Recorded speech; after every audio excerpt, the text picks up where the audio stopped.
রাজপরিবার দেবীর ভক্ত ছিল।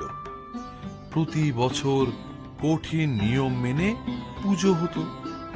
সেই পুজোয় কোন রকমের আমিষ ছিল নিষিদ্ধ। একবার এক দাসী লুকিয়ে মাংস এনে খাচ্ছিল। এই সময় রানীমাকে আসতে দেখে ভয় পেয়ে পালাতে গিয়ে তার হাত থেকে মাংস পড়ে যায় নৈবেদ্যের থালায়। এদিকে রানীমা এসে দেখেন মাংস। তিনি প্রচন্ড ভীত হন, কারণ এই অন্যায়ের শাস্তি ছিল মৃত্যু। ওদিকে আড়াল থেকে রানীমার হাতে মাংস দেখে রাজমাতা রাজার কাছে নালিশ করতে যান।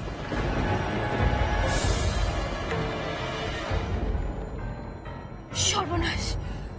এ পাপের শাস্তি তো মৃত্যু।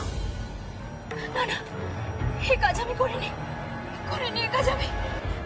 মাগো, মাগো, আমায় বাঁচাও। এই অপমান থেকে আমায় রক্ষা করো, এই অপমান থেকে আমায় বাঁচাও। নাহলে এইখানেই আমি আমার প্রাণ ত্যাগ করবো।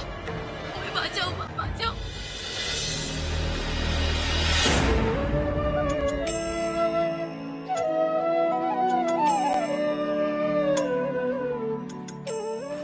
কেঁদো না রানীমা, মা বিপদতারিণীকে ডাকো, দেখবে সব বিপদ দূর হয়ে যাবে। আমরা তো দেবী পার্বতীর পূজা করি।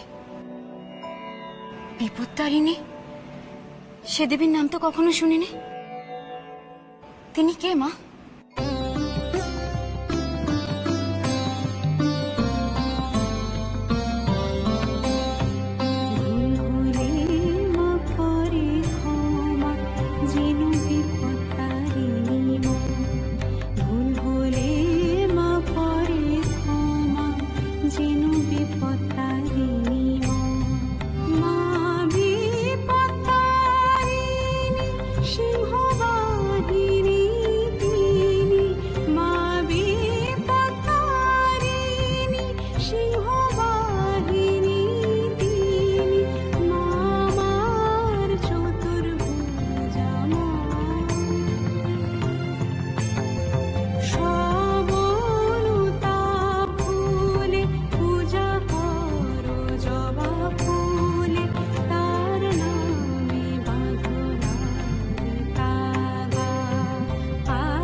হে মা বিপদতারিণী, বাঁচাও আমাকে, বাঁচাও। রানী, রাজমাতা বললেন তুমি প্রসাদের থালায় মাংস লুকিয়ে রেখেছো। তুমি তো জানো এর শাস্তি মৃত্যু। সব ধরনের আমিষ দেবীর বারণ। তাও কেন তুমি করলে এই অন্যায়? না মহারাজ, এই কাজ আমি কখনো করতে পারি না। কি বলছো তুমি? রাজমাতা মিথ্যাচারণ করছেন? না রাজন, না। তবে এই অনাচার আমি করিনি। তুমি করনি? তাহলে কি তুমি করেছো এই অন্যায়? দেখুন তো রাজা মশাই, পুজোর থালায় মাংস আছে কিনা। সত্যি আছে? নিশ্চয়ই আছে।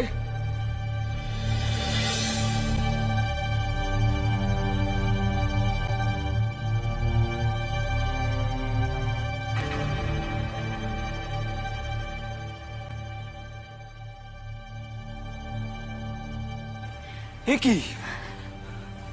এ তো জবা ফুল। জয় মা বিপদতারিণী, বিপদতারিণী জয়। রাজন, মা বিপদতারিণী আমাদের এই অনাচার থেকে বাঁচিয়েছেন, রক্ষা করেছেন আমাদের। মা বিপদতারিণী, তিনি কে রানী?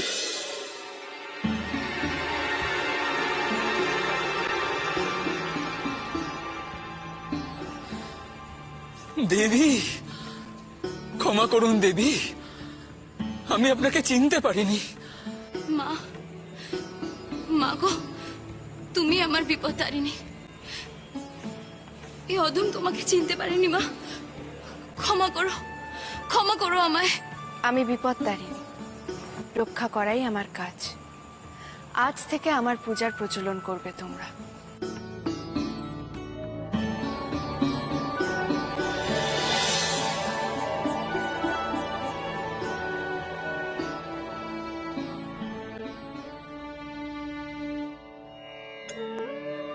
যে যেখানে বিপদে পড়বে আমাকে স্মরণ করো, এই মঙ্গলসূত্র হাতে বেঁধে নেবে, আমি রক্ষা করব। এইভাবেই মল্লভূমের রানীর মধ্যে দিয়েই বাংলায় প্রতিষ্ঠিত হয় মায়ের বিপত্তারিণী রূপ। ঘরে ঘরে ছড়িয়ে পড়ে তার ব্রত কথা। ভক্তের হাতে বাঁধা লাল তাগা হয়ে ওঠে মায়ের মঙ্গল চিহ্ন।